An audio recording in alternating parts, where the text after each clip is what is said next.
अवधूत चिंतन श्री गुरुदत्त श्री स्वामी समर्थ सगळ्यांना स्वागत आहे तुमचं आपल्या स्वामी कृपाळू चॅनलमध्ये।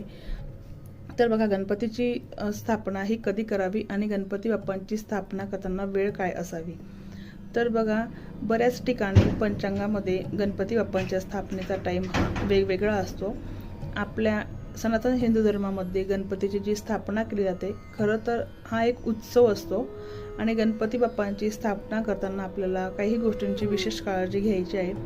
वेळेचं बंधन असतं। तर बघा, ज्या दिवशी गणपती बाप्पा म्हणजे गणेश चतुर्थी राहील त्या दिवशी सकाळी लवकर उठावं, छानपैकी अंघोळ करावी, सुचिर्भित व्हावं आणि गणपती बाप्पांना घ्यायला जर पुरुष जाणार असणार तर त्यांनी डोक्यावरती टोपी अवश्य घ्यावी, महिला असणार तर त्यांनी पदर नक्कीच घ्यावा, कारण की हिंदू धर्मामध्ये टोपीला खूप महत्त्व आहे। जो कोणी गणपती बाप्पांची मूर्ती घ्यायला जाणार असणार तर घरी येताना 12च्या आतच आपल्याला मूर्ती ही आणायची आहे आणि ज्यांच्याकडे ही मूर्ती असणार आहे त्यांनी त्यांचा उजवा पाय आपल्या घरामध्ये टाकून गृहप्रवेश म्हणजे गणपती बाप्पांचं आपल्याला आगमन करायचं आहे।